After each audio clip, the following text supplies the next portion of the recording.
of a shotgun. Everybody jumps from the sound of a shotgun. In my neighborhood, everybody. Bonjour à tous, bienvenue dans cette nouvelle vidéo. Aujourd'hui, nous allons aborder la réalisation, la modélisation, l'impression et surtout l'utilisation de ce petit outil qui est donc destiné à régler le guidon de mon Norinco JW25A.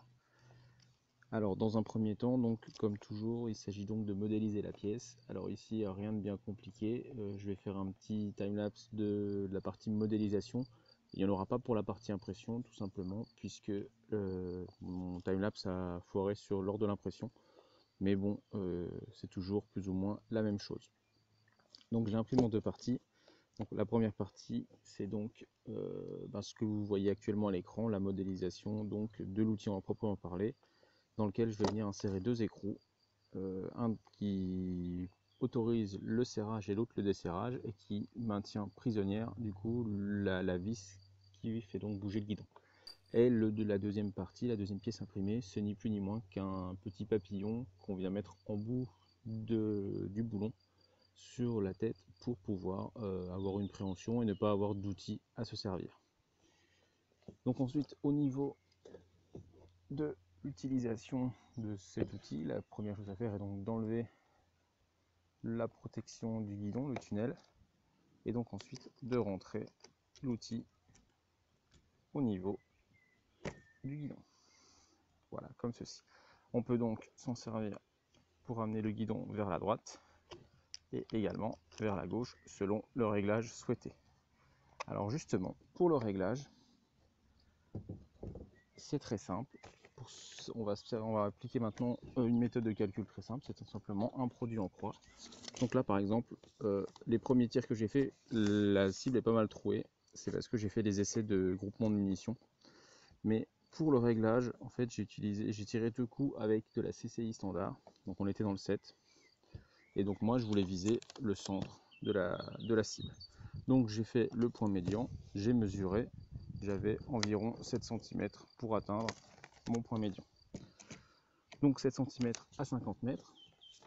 Donc à ce moment-là, c'est pas très compliqué. Je vais vous faire un petit schéma que je vais vous afficher actuellement.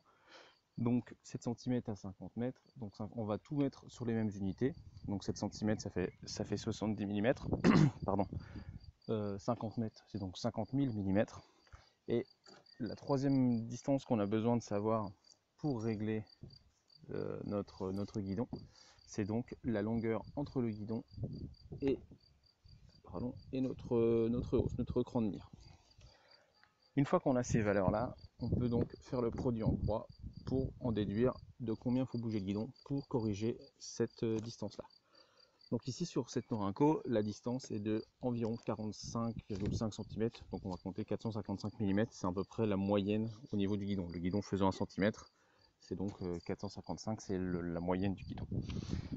Donc ensuite, c'est pas très compliqué, on divise les 7 cm, donc les 70 mm, par nos 50 000 mm qui vont jusqu'à 50 mètres, et ensuite on remultiplie par la longueur de notre canon, de notre ligne de visée, pardon. Donc celle-ci est donc de 455.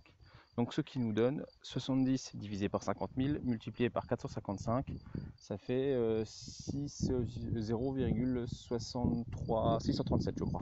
Donc on arrondit à 0,64. Et donc là où cet outil est intéressant, c'est que j'ai utilisé pour le faire une vis M6. Alors donc c'est une vis M6, donc pour ceux qui connaissent un peu la mécanique.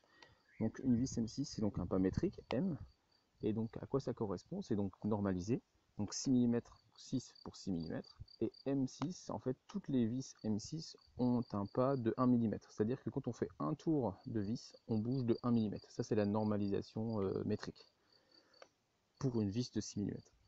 Et donc là ça nous intéresse énormément, comme ça on sait que moi je dois bouger de 0,64 mm, donc ça équivaut exactement à 0,64 tours. Donc à la louche, 2 tiers de tour. Donc ici on aurait 1 tiers, ici on a 2 tiers de tour, tout simplement. Donc à ce moment-là, la seule chose qu'on a à faire, c'est donc d'aller, pareil, toujours de la même manière, là on va bouger le guidon. Donc pour faire un réglage sur le guidon, on va vers son erreur. C'est-à-dire que là, moi je visais ici, je atterris ici. Donc je dois bouger mon guidon vers la gauche pour aller vers mon erreur. A l'inverse, comme sur un revolver ou une arme de poing en général le guidon est fixe et c'est la hausse qu'on bouge, et dans ce cas-là on va dans l'opposé de son erreur. Mais ici nous ce qui nous intéresse c'est vraiment le guidon. Donc moi je vais pousser mon guidon vers la gauche de 2 tiers de tour. Donc pour ce faire on replace donc notre outil sur le guidon, donc du côté droit puisqu'on veut le pousser vers la gauche. Hop, on le met donc à fleur. Donc je l'ai fait de telle manière à ce que lorsqu'on le place, il arrive à fleur de l'épaulement et il tombe pile poil. Et donc là, on se met tout simplement en contact. On regarde où on est et donc là on fait 2 tiers de tour. Donc là, un demi-tour et voilà les 2 tiers de tour. À ce moment-là, on desserre, on retire l'outil et donc là notre guidon a bougé. Et donc je le réglerai à de nouveau, mais voilà ce que j'ai fait. Donc les 2 premiers tirs étaient là, j'ai refait 2 tirs. Alors le groupement s'en est trouvé meilleur, mais on était là. Donc on voit que l'outil fonctionne correctement. Donc c'est très simple, il n'y a aucune difficulté à l'utilisation ni à la réalisation de ce produit. C'est vraiment pas un truc que j'ai inventé, c'est ni plus ni moins que de la logique. Mais voilà, c'est vraiment beaucoup plus utile beaucoup plus facile d'utilisation que celui que d'avoir par exemple un jet en bronze ou alors un qui utilise un serre-joint. C'est la même utilisation, seulement là voilà, ça fait un peu plus propre, un peu plus carré. Donc voilà ce que j'ai à dire sur ce petit outil. Enfin, les fichiers sont disponibles sur Thingiverse, donc je vous mets les liens bien sûr en description pour celui qui voudrait en refaire un chez lui.